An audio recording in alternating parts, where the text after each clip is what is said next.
Thank you everybody for coming, for taking time out of your own Saturday to be here and to rally for such an important cause. Some of you know that I was born and raised in Israel. I renounced my Israeli citizenship in 2001 as soon as I started to really grasp, as soon as I started to understand Israel's history and the history of the conflict between Israel and the Palestinians. Although I was always on the left side of politics in Israel, I was by no means critical of Zionism, and I didn't understand the Palestinian-Israeli conflict at all. I was a typical Israeli, a product of Israel's education system, its national-scale brainwashing, and the lies it feeds its children about the country's history. I'm speaking here today, not really knowing what to say. What can anyone say in the face of such blatant carnage? What can anyone say in the face of such audacity that allows Israel to use the ludicrous excuse of self-defense while committing ethnic cleansing in broad daylight? Are words useful to the hundreds who have been killed? The children who are never given a chance? The parents who, if they manage to stay alive, will somehow have to continue and live after all of that? What words can I say that can offer anything to the people of Gaza and to the Palestinians who have been scattered to all the corners of the globe because the Jewish people, my people, were determined to have an ethnically pure state?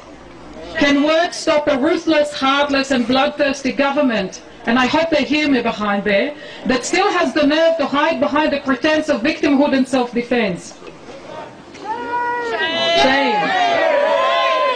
The truth is that I would really like to be there in Gaza to help, to do something practical, and also to look in the eyes of Israeli soldiers, or more accurately, war criminals.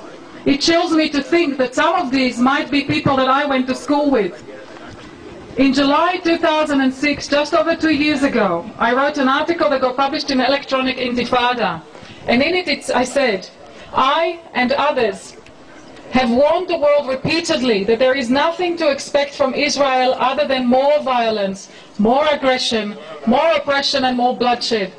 All we can expect is for Israel to continue to go around and around in circles and in the process continue to destroy, kill, maim and traumatize. All I can say is I told them so. Judaism yes, Israel no. Judaism yes, Israel no. Back then I knew that unless the world forces Israel to end the occupation, something like what we see now in Gaza was bound to happen. Israel needs war, and it needs enemies to keep going. It is a sick, psychotic society that barely holds together. The only thing that brings Israelis together, and they know it, is the feeling that they are under threat. And there is nothing that generates that more than a good war. But what we are seeing in Gaza is not war. War is between more or less equal armies. This is a massacre. Israel has already set its eyes on Iran. And the word on the street in Israel is that an attack on Iran is imminent. Israel is dragging out this attack on Gaza partly in an attempt to get a reaction from Iran that it can then use as an excuse to attack. I am not surprised that 81% of Israelis are behind their government. Over the years, people have tried to tell me that it is not the ordinary Israeli that is the problem, but the government. This may be true in some countries, but not in Israel. All Israelis, men and women, are soldiers at one time or another in their lives. The 10,000 soldiers that the Israeli government mobilized for the ground attack in Gaza are ordinary Israelis who are doing their miluim in Hebrew, that's reserve service. Israel's military is not made up of mercenaries or career soldiers. The bulk of it is made up of the Israeli public. No Israeli should later be allowed to hide behind the excuse of, but I didn't know. With the small exception of the courageous and unspoken anti-Zionist peace activists in Israel and the conscientious objectors who go to jail rather than commit Israel's war crimes, I hold every Israeli accountable for the war crimes in Gaza and for the crimes committed since 1948.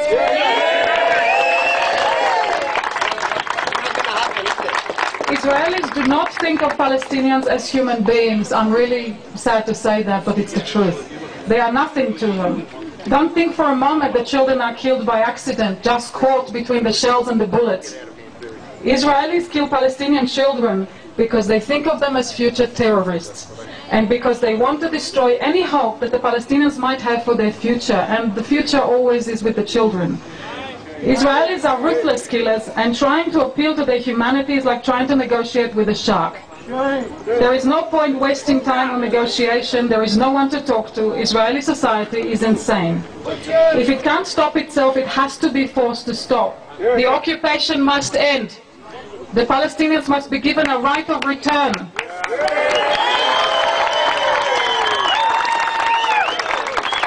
Israel does not have, and I'm saying this as a former Israeli, my entire family is in Israel, and I say, Israel does not have a moral or political right to exist as an ethnically pure Jewish state, certainly not at the expense of another people.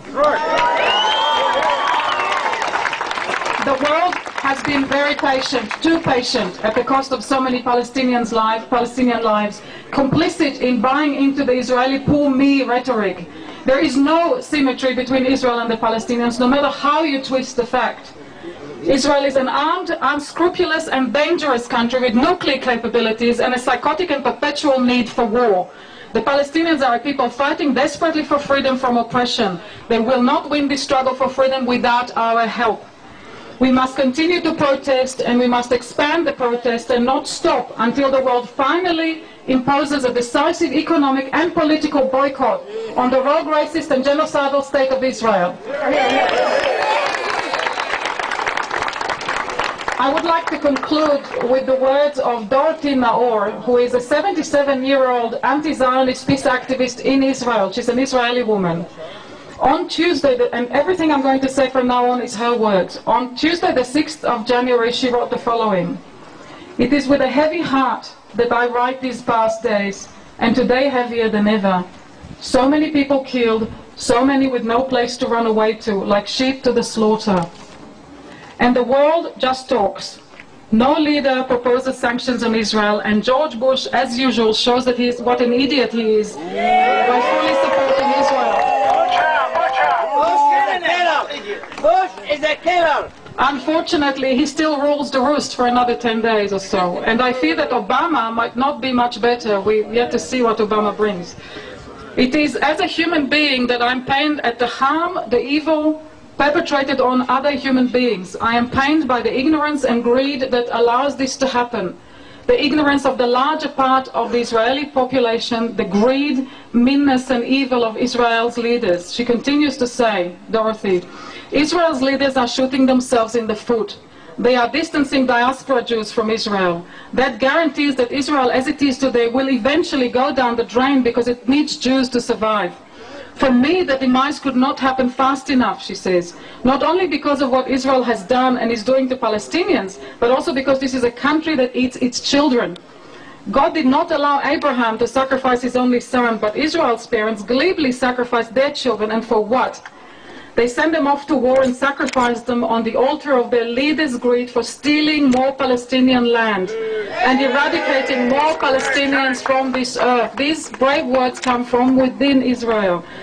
They know. The people that go into politics in Israel are mediocre. They do not understand human nature. They do not care that Israel excels in killing. They are experts in lying, no better than Joseph Goebbels was. They should remember, however, the conditions that Hitler left Germany in. All their lies, their use of force, all their military might will not bring security to a single Israeli. And Dorothy concludes, the only hope that we have to live here in peace and security is to replace the kind of Zionist entity that Israel is with a single democratic state with equal rights for everyone, and may it happen soon. Thank you for your patience.